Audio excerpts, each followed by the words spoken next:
That is Sunrisers. ఈ season చూస్తుంటే full జోష్ తో ఫుల్ ఎనర్జీతో ఉన్నారు. ఇంకా మన వాళ్ళని ఎవరో ఆపేటట్లేరు, వీళ్ళు కూడా ఆగేటట్టు లేరు.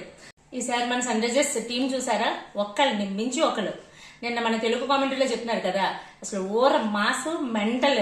అలాగే వీడిపోతే వాడు, వీడిపోతే వాడిపోతే వీడు అన్నట్టు ఒకరి తర్వాత ఒకరు వస్తూనే ఉన్నారు. వచ్చి పోవడమే కాదు, రావడం బాధడం, రావడం బాధడం. నిన్న మన ఎస్ఆర్హెచ్ టీం వాళ్ళది స్ట్రైక్ రేట్ చూసారా, వచ్చిన వాళ్ళందరూ 200 స్ట్రైక్ రేట్ తో కొట్టారు. ఐపీఎల్ చరిత్రలో ఇలా టాప్ 5 బ్యాట్స్మెన్ 200 స్ట్రైక్ రేట్ తో బ్యాటింగ్ చేయడం అనేది ఐపీఎల్ చరిత్ర ఇదే ఫస్ట్ టైం. నిన్న మ్యాచ్ అయిపోయిన తర్వాత వ్యూవర్స్ కామెంట్స్, అందరు కామెంట్స్ చూస్తుంటే నాకు ఒకటే అనిపిస్తుంది, SRH team started with a bang. మిగతా అన్ని టీమ్స్ ఎస్ఆర్హెచ్ టీమ్ చూసి భయపడుతున్నారు. ఇది మాత్రం నిజం. ఒక్క రన్ అండి, లాస్ట్ ఇయర్ 2024 సీజన్ లో 287 హైయెస్ట్ కొట్టారా మన వాళ్ళు. ఇప్పుడు ఫస్ట్ మ్యాచ్ తో 286 తో స్టార్ట్ చేశారు. సో ఒక్క పరుగు ఎందుకు వదిలేశారంటే, నెక్స్ట్ ఇంకా మ్యాచ్ చాలా ఉంది కదా చూద్దరుగాని అన్నట్టుగా వదిలేస్తున్నట్టున్నారు. రికార్డుల మీద రికార్డులు కొడుతూనే ఉంటాం చెప్పడానికి 286 తో స్టార్ట్ చేశారేమో అనిపిస్తుంది. సలార్ సినిమాలో ఒక ఫేమస్ డైలాగ్ ఉంది. నేను మ్యాచ్ జరుగుతున్నప్పుడు కూడా కామెంటేటర్స్ కూడా అదే చెప్పారు. అంతకు ముందు హెన్రిక్ క్లాసెన్ పిలిచేవారు ఆ పేరుతో. ఇప్పుడైతే మొత్తం మ్యాచ్ అయిపోయిన తర్వాత మొత్తం మన టీం అందరిని కూడా అదే పేరుతో పిలుస్తున్నారు. సో ఆ పేరు ఏంటంటారా, కాటేరమ్మ కొడుకులు వీళ్ళందరూ. ఒకసారి మన టీం బ్యాటర్స్ ని చూసారా.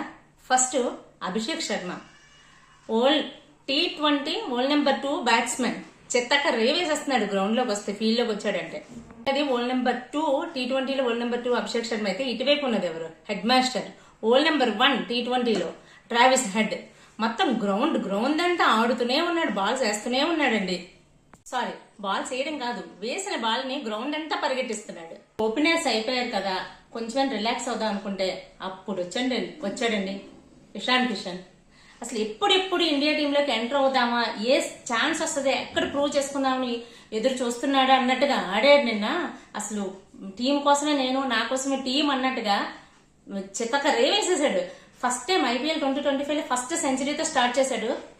మన ఇండియన్ టీం కూడా నెక్స్ట్ ఎవరినైనా తీసుకోవాలంటే ఫస్ట్ లిస్ట్ లో ఇషాన్ కిషనే ఉంటాడు డెఫినెట్లీ. ఇంకా టాప్ 3 ఇషాన్ కిషన్ అయిపోయాడు. తర్వాత ఎవరున్నారని చూస్తే వచ్చాడండి మన ఆంధ్ర హీరో నితీష్ కుమార్ రెడ్డి. ఏంటండి ఆ బౌండరీ కొట్టాడు, 6 కొడుతూనే ఉన్నాడు. 15 బాల్స్ లో 30 రన్స్ కొట్టాడు. చిత్తకర వేసేసాడు, ఎక్కడ తగ్గేది లేదన్నట్టుగా కొట్టుకుంటూనే వెళ్ళిపోయాడు. ఇంక నలుగురు అయిపోయారంట. 5వ వచ్చాడండి ఒరిజినల్ కాటేరమ్మ కొడుకు హెన్రిక్ క్లాసెన్. సో ఉన్నది గ్రౌండ్ లో ఎంతసేపు ఉన్నది, ఫీల్డ్ లో ఎంతసేపు ఉన్నది పాయింట్ కాదు, ప్రతి బాల్ ని అటాక్ చేసి బౌండరీకి పంపించామా లేదా అనేది అదే ప్లాన్ తో వస్తాడు. ప్లాన్ వర్కౌట్ చేస్తాడు, కామ్గా వెళ్ళిపోతాడు అంతే. ఓవరాల్ గా ఈ 5 టాప్ బ్యాటర్స్ కేవలం ఈ ఒక్క మ్యాచ్ లోనే మాట్లాడుకోవడం కాదు, మొత్తం అంత ఐపీఎల్ 2025 వరకు వీళ్ళ పేర్లు వింటూనే ఉంటాం, వీళ్ళ గురించి మాట్లాడుకుంటూనే ఉంటాం. వీళ్ళు రికార్డుల మీద రికార్డులు కొడుతూనే ఉంటారు. నాకు తెలిసి వీళ్ళు అంటే ఒక పంచి పాండవుల టైప్ లోని యుద్ధం చేసుకుంటూనే పోతారేమో అనిపిస్తుంది చూస్తుంటే నాకైతే. ఖచ్చితంగా ఈసారి ఈ సీజన్ కి అయితే సన్ రైజర్స్ కప్పుతోనే వస్తారు, కప్పు రాకుండా అయితే ఉండరు. సో అంత సత్తాతో ముందుకెళ్తున్నారు. సో ఈ వీడియో మీకు నచ్చితే లైక్ చేసి షేర్ చేయండి. ఖచ్చితంగా నచ్చిందని అనుకుంటున్నాను. అలాగే ఛానల్ సబ్స్క్రైబ్ చేసుకుని అసలు మర్చిపోకండి. మీకేమనిపిస్తుంది, అసలు ఎస్ఆర్హెచ్ పట్ల మీకేమనిపిస్తుంది, ఎలా అనిపిస్తుంది, మీకు నచ్చిన క్రికెటర్ ఎవరు కామెంట్ చేసి చెప్పండి. Take care, by by.